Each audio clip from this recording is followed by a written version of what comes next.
Hola, mi nombre es Magali Vera. Yo estoy trabajando actualmente en la investigación para el trabajo final de la carrera y escribí este artículo para la revista que se desprende del trabajo de investigación de la tesis, digamos.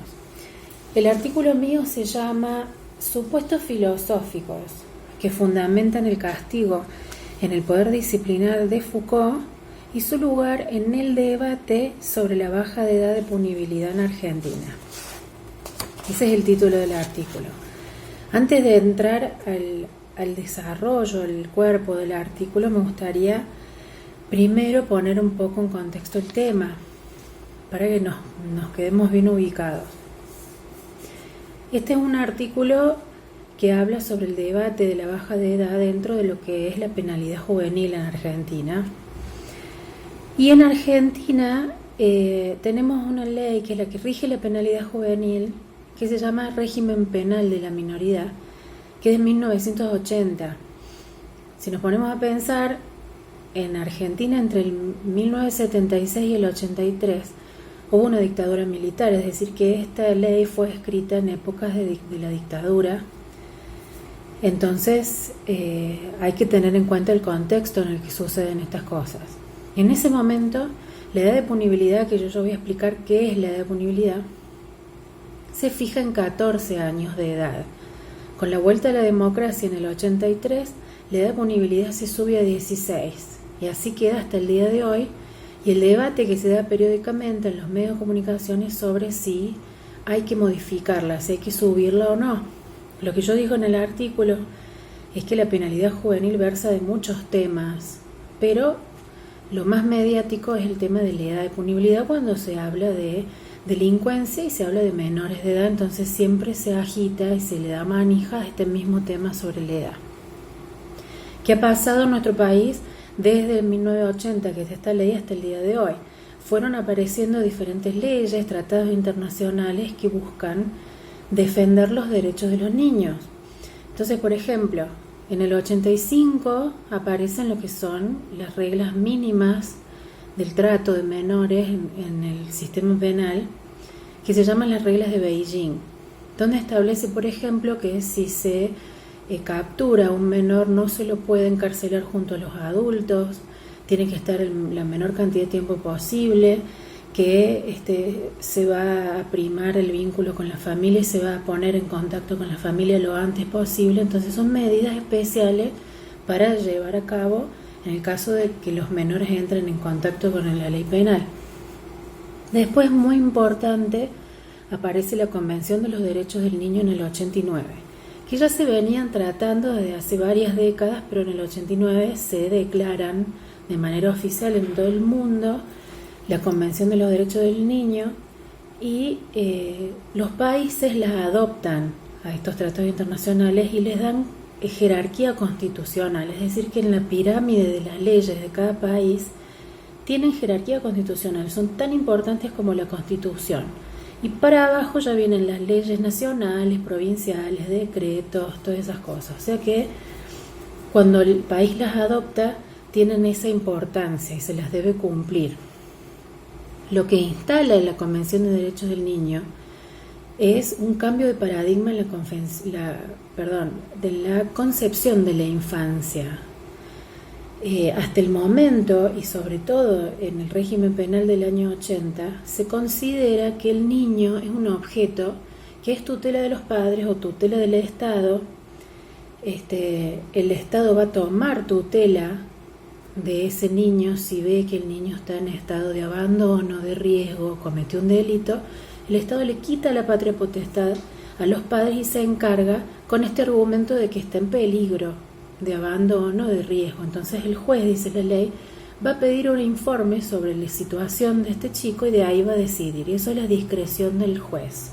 Eso es un tema muy interesante también para debatir, que es la discrecionalidad del juez, que el juez hace lo que a él le parece, porque la ley no prescribe otra cosa más que su forma de dirigir el tema, que es lo que la ley le permite. Entonces se da un cambio de paradigma. Se considera que de lo que es la infancia, el niño es un sujeto de derechos, no es un objeto, ni de posesión de los padres ni de tutela del Estado. No es el Estado un padre sustituto del menor. El menor es un sujeto que tiene derechos. Tiene derecho a la salud, a la escuela, a vestirse, bueno, a que lo traten bien, etcétera. Y hay derechos que van a influir y van a tener importancia en este contexto de la penalidad. Por ejemplo, el derecho a ser oído, a que se escuche lo que él quiere, a que se escuche su opinión. Es muy importante, por ejemplo, eso. Se adopta en Argentina la Convención de los Derechos del Niño en la Reforma Constitucional del año 94. Y después tenemos la Ley de Protección Integral de Niños, Niñas y Adolescentes, que es la Ley 26.061 del año 2005, que también protege de manera integral los derechos de los niños y adolescentes.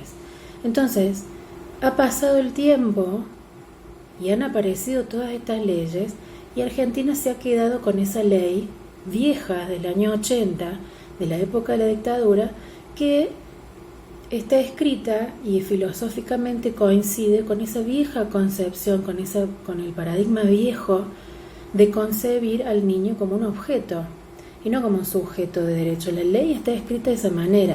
Si bien los jueces, todas las instituciones citan y actúan en función a las leyes, lo que sería ideal es derogar esa ley y además establecer lo que se llama un sistema de responsabilidad penal.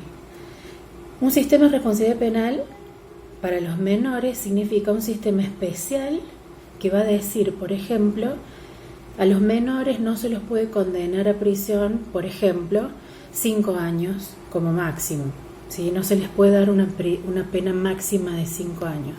Como Argentina es el único país de toda Latinoamérica que no tiene un sistema de responsabilidad penal, ha llegado a suceder, creo que en 11 casos, de que se han dado condenas de prisión perpetua a menores de edad. La prisión perpetua en Argentina es de 35 años.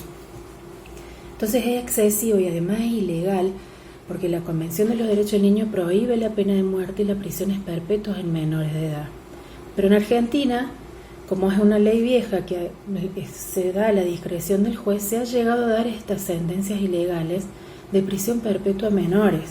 Eso está registrado en libros y hay denuncias a la Corte Interamericana de Derechos Humanos que ha intimado a la Argentina a rever esta situación, pero bueno, la situación se ha dado así. Lo triste es que se han dado estas condenas, hay chicos que han estado presos más de la cantidad de años en los que vivieron en libertad. Es bastante grave. Entonces, los legisladores, los expertos, sociólogos, antropólogos, abogados, etcétera, están todos en la misma página, en el sentido de que es urgente establecer un sistema de responsabilidad penal. Entonces, todos los años se presentan en el Congreso de la Nación muchos proyectos para reformar el régimen actual o derogarlo y establecer un sistema de responsabilidad penal como tiene toda Latinoamérica y Argentina no. Pero ¿qué pasa? Se votan, se debaten en una de las cámaras, en Argentina está la Cámara de Diputados y Senadores, se debate en una cámara, pasa el tiempo, pierde estado parlamentario y la ley nunca se hace realidad. Y lo cierto es que la mayoría de las propuestas legislativas de la penalidad juvenil son bastante punitivistas y todas buscan lo mismo, que es bajarle la punibilidad, y quienes hacen una propuesta basada en los derechos y en la Convención de Derechos del Niño buscan un sistema de responsabilidad penal, pero también están de acuerdo en bajar la edad. Entonces, ¿qué es la edad de punibilidad? La edad de punibilidad es como una barrera que fija el Estado, en donde dice a partir de acá se lo puede juzgar y se lo puede condenar a prisión. Después de esta edad se convierte en punible. Antes de esa edad es inimputable. No se lo puede hacer no es responsable de un delito y no se lo puede condenar, ¿sí? La Constitución y la Convención de Derechos del Niño dicen un niño es una persona que no cumplió 18 años, ¿sí? Pero dentro del régimen penal de la minoridad dice, si cumplió los 16, es un menor hasta que cumple los 18 que se convierte en adulto, pero entre los 16 y 17, hasta que cumple los 18, es menor y va a actuar el juez de acuerdo a su discreción, pidiendo informes, etc. Si no cumplió los 16, es inimputable. Entonces la propuesta de ley y el debate que se da constantemente en medios de comunicación y en las familias y en los ambientes académicos es esta pregunta sobre ¿hay que bajar la edad o no hay que bajar la edad? ¿Sí? Vamos a partir de la idea de que bajar la edad de punibilidad es una medida punitiva, es una medida de más castigo. Por eso se da el debate entre quienes proponen más castigo y quienes dicen no, podemos implementar otras medidas de orden social para tratar el problema de la inseguridad o de la delincuencia juvenil, pero no metamos a niños más chicos, cada vez más jóvenes, dentro del espectro que los va a hacer susceptibles de ir a la cárcel varios años, aunque sea poquitos años dentro de un sistema de responsabilidad, sigue siendo de castigo, ¿sí?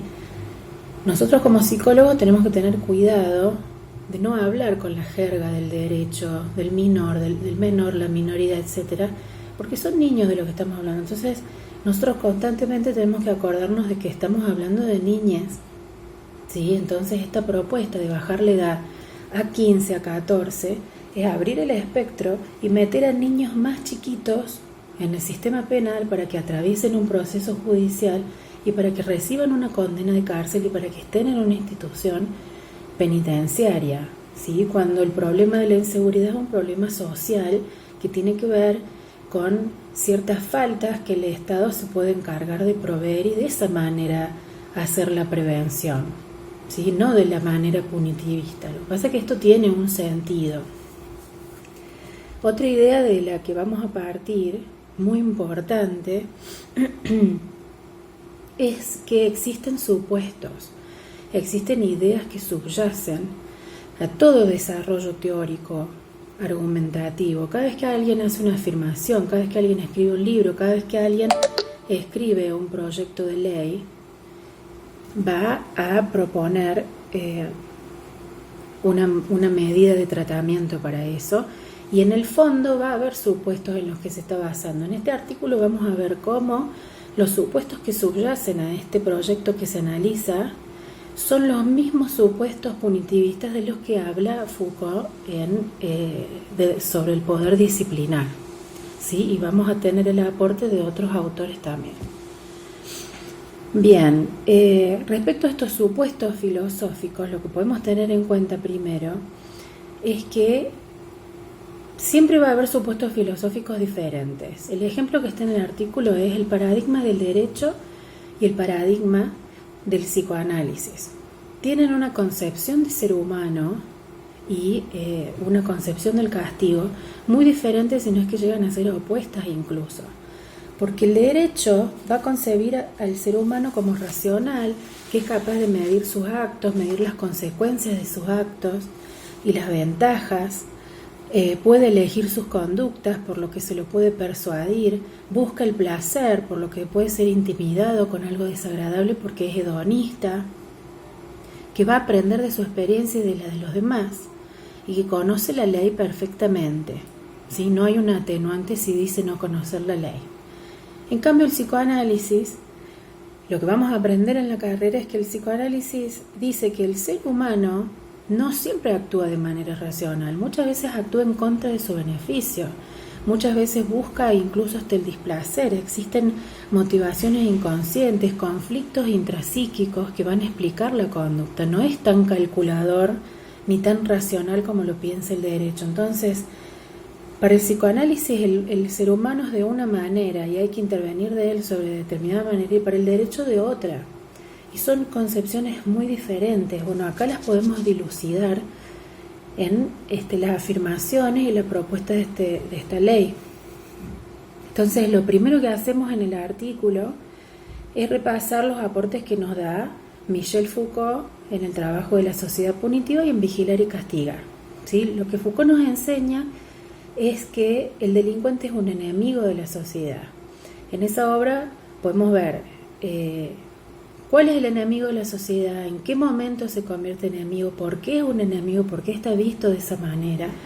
Y este enemigo del que habla la sociedad punitiva es retratado incluso en ese momento histórico, estamos hablando antes de que apareciera la prisión en el siglo XVIII, dice, es un traidor que ataca a la sociedad desde el interior, se lo descalifica como ciudadano, es malvado, es un monstruo, es loco, enfermo y anormal, ¿sí? Ya está retratado como el enemigo de este personaje y que además hay que proteger a la sociedad de él. Entonces se lo va a castigar a este delincuente enemigo de la sociedad y el castigo va a ser una medida totalmente útil. Entonces, castigarlo va a ser útil porque se va a prevenir futuros delitos, se va a prevenir futuros infractores, se va a retribuir a la sociedad el daño que se causó por este traidor, ¿sí? Y se lo va a intimidar y se va a intimidar al resto. Y sobre todo se va a proteger a la sociedad de esta persona. Y todo esto con la pena de prisión como medida, se lo considera una medida humanitaria, porque hasta entonces los castigos eran corporales, eran suplicios o eran destierros, o eran medidas de suplicio corporales realmente brutales en donde se les cortaba una mano, se los quemaba, decapitaba, se los desmembraba con caballos, era muy brutal. Entonces esta medida de decir, no, lo vamos a tratar, vamos a hacer que retribuya el daño que hizo y vamos a proteger a la gente, lo vamos a poner en la cárcel y lo que se toma es su cuerpo, es su tiempo y su libertad. Y después aparece lo que es la ciencia penitenciaria, que es una disciplina en donde se ve la forma de intervenir sobre esta persona para resocializarlo, se dice. Nuestra ley penitenciaria tiene este propósito de la resocialización. Bien. Entonces, y además, de esta manera se logra que de alguna manera la sociedad participe de ese castigo, porque el daño se lo ha hecho a toda la sociedad, entonces la sociedad lo aprueba y lo espera también a que el castigo se dé de esa manera. Después vamos a entrar en lo que son los argumentos para bajar la edad de punibilidad y tomo yo expresiones de las personas más representativas del proyecto de ley, que son la ministra de Seguridad del gobierno anterior, Patricia Bullrich, y Germán Garabano, que fue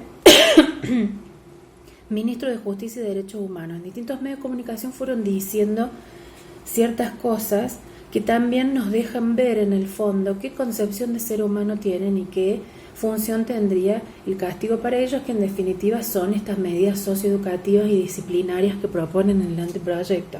Entonces dicen cosas como, empiezan a definir y dejan ver esta concepción de ser humano, en este caso el delincuente, que tienen ellos.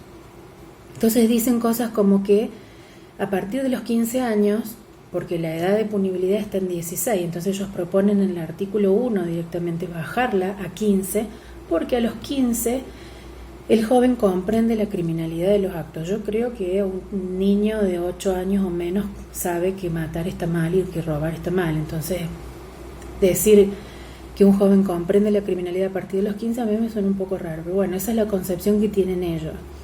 Y que además a esa edad comienzan a cometer los hechos más brutales. Esto es muy fuerte. Y que este proyecto se trata de un régimen socioeducador y terapéutico para que no sigan conductas disvaliosas. Va a ser condiciones de seguridad, es decir, de seguridad de él mismo y del resto. Y además son muy explícitos en la propuesta punitiva cuando dice que lo que se propone es una imputabilidad administrativa a cualquier edad, tenga 15 años o tenga 8, comete un delito, genera un daño a la sociedad y se lo hace entrar en un régimen socioeducativo. Entonces, es como que se olvidan de esta barrera de la punibilidad a partir de la edad de punibilidad, que es muy importante como barrera para definir si se castiga o no se castiga, y dicen, no, va a ser una medida de imputabilidad administrativa a cualquier edad. Entonces un niño de 8 años puede entrar en el sistema penal y va a recibir un régimen de disciplinamiento, de castigo básicamente, un tratamiento de castigo si comete un delito a los 8 años. Es como que borran la barrera de punibilidad y son muy explícitos al respecto. Estos son comentarios que han hecho en los medios de comunicación como para argumentar la presentación de este proyecto. Y después le sigue las ideas que están planteadas, las afirmaciones dentro del proyecto de ley. Pero bueno, vemos cómo el adolescente es retratado como un enemigo de la sociedad, como nos habla Foucault, que es malvado, que es un monstruo. Además critica el sistema penal porque dice el sistema penal es deficiente y quedan impunes. Entonces en el anteproyecto dicen, y lo dicen a lo largo de todo el proyecto, de que busca fomentar la responsabilidad subjetiva. Y lo repite mucho, como si quisiera decir que el adolescente delincuente es irresponsable o no se hace cargo de sus actos, o que las instituciones encargadas de aplicar estas responsabilidades son deficientes. Después dice, bueno, hace una definición de la adolescencia y utiliza fundamentos de orden biológico, en donde dice es una etapa de la vida en que las personas están en plena evolución intelectual, emocional, educativa y moral. Entonces, la necesidad de buscar una alternativa en clase de inserción social, eso también, esa expresión se repite mucho, como que es un tratamiento socioeducativo de inserción social lo que se le va a hacer. Entonces, en lo que es el sentido del castigo en este proyecto, también, como lo dice Foucault, va a ser útil, va a ser retributivo, va a ser prevención, porque dice, va a fomentar la responsabilidad, va a recomponer la armonía social, va a prevenir y tiene un enfoque restaurativo, o sea, que retribuye, que restaura, la concepción del ser humano ya la vimos, y esta impronta biológica que como se trata de un joven que está en evolución, que se está desarrollando, su personalidad se está convirtiendo en adulto, etcétera, hay como una impronta biológica donde hay que intervenir, es necesario intervenir en el momento justo porque todavía no está terminado de desarrollarse.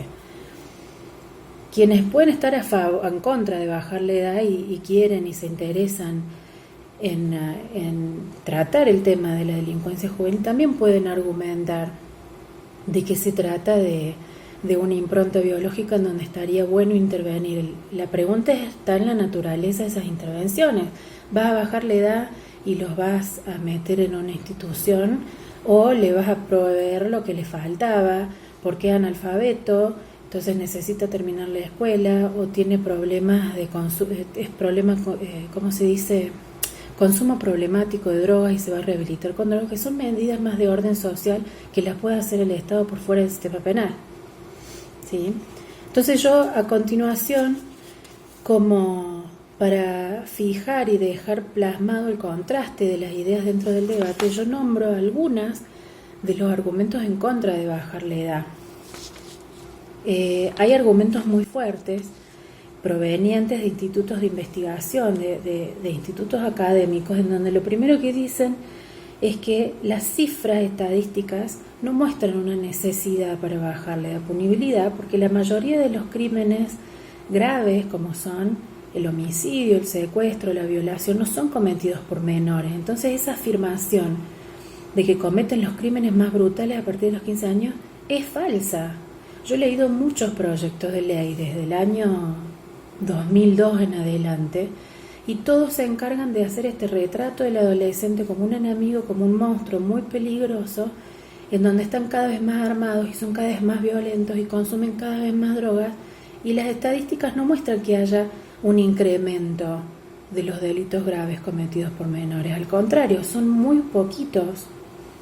Sí cometen delitos contra la propiedad, no contra las personas. Entonces esta alarma, esta necesidad que genera mucho miedo, es falaz, porque con un contraargumento estadístico, que es un dato empírico muy confiable, ese argumento se cae. Otro argumento también muy fuerte es que lo que propone este proyecto de ley es inconstitucional. La Constitución tiene un principio que se llama no regresividad. Es decir, si el derecho te da un nuevo, se te provee a vos un nuevo derecho, no puede aparecer una ley que te quite ese derecho que te dio, ¿sí?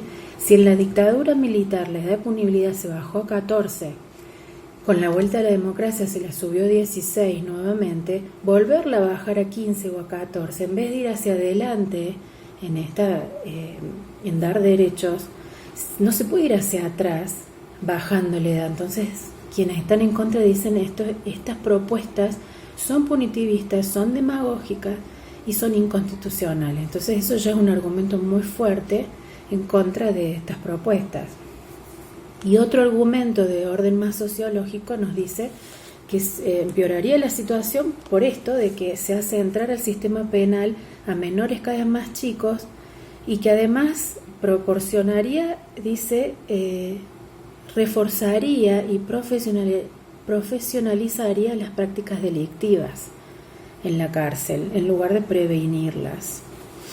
Entonces, después yo tomo el aporte de una autora, Karina Mousso, con el concepto de populismo penal, que dice que es esta promesa: a partir de un endurecimiento penal se puede acabar con el delito, y son discursos de tolerancia cero y de mano dura que se utilizan sobre todo en épocas de elecciones. La UNICEF dice que este tema de la penalidad juvenil y sobre todo el debate de la baja edad punibilidad no se debe debatir en épocas electorales, y este proyecto se presentó en el año electoral.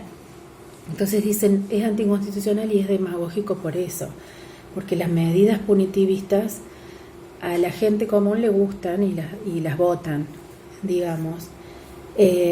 Pero sobre todo lo interesante del concepto de populismo penal es que se presentan como políticas sociales, y el sistema penal lo que hace es castigar, no soluciona nada. Las medidas sociales son las que pueden dar soluciones. Entonces se presentan estas medidas punitivistas como medidas sociales, ¿no? Con todas estas expresiones que se veían en el proyecto de reinserción social, socioeducativas, y se usa la palabra social constantemente. Sin ir más lejos, la ley penitenciaria nacional tiene el propósito de la resocialización. Entonces el tratamiento penitenciario va a tomar medidas y va a dar un tratamiento para que la persona se resocialice. Sin embargo, sabemos de que el contexto carcelario es bastante disciplinar y punitivista, y además están los datos de la reiterancia de los delitos. Entonces como que no se solucionó el problema, porque de nada sirve dar medidas, por ejemplo, terapia psicológica a un delincuente si después no tiene trabajo, no tiene posibilidades laborales para no volver a cometer el delito, o tiene un problema de consumo de drogas, etcétera. Entonces no alcanza solamente con las medidas punitivas, sino que tiene que estar acompañada de medidas sociales. Otro aporte que se toma muy interesante es el de Zaffaroni con el libro del enemigo en el derecho penal, y que recuerda mucho a lo que decía Foucault sobre este criminal que se le priva su condición de persona y se lo considera peligroso y dañino, ¿sí? Entonces se le quita la condición de persona considerándolo un enemigo, y el adolescente retratado en estos proyectos de ley está presentado como un enemigo de la sociedad. Es muy explícito en ese sentido. Existe una imagen muy estigmatizada de la juventud, pero además está generalizada en la juventud. Yo tengo un trabajo de una autora que es antropóloga, que se llama Mariana Chávez, en donde estudia las representaciones de juventud en general, no de los jóvenes delincuentes. Y lamentablemente llega a la conclusión de que hay una visión sesgada, estigmatizada de la juventud, que es adultocéntrica, vista desde los ojos de los adultos, y que está negativizada, que se habla de manera muy negativa de los adolescentes y que se los ve como potencialmente peligrosos, y que además son personas incompletas porque no se han convertido todavía en los seres humanos adultos como el resto, sino que además tienen todas estas faltas, y propone como desafío una mirada más compleja y más dialéctica del adolescente. Eso es un problema porque este estigma está sobre todos los adolescentes. Entonces lo que empeora mucho es tener este mismo estigma en contra de los jóvenes delincuentes, y sobre todo en contra de lo que serían los jóvenes varones pobres, ¿sí? Entonces la conclusión a la que se puede llegar con este artículo es que el poder disciplinar de castigo y de vigilancia y de control de que habla Foucault aparece y todavía existe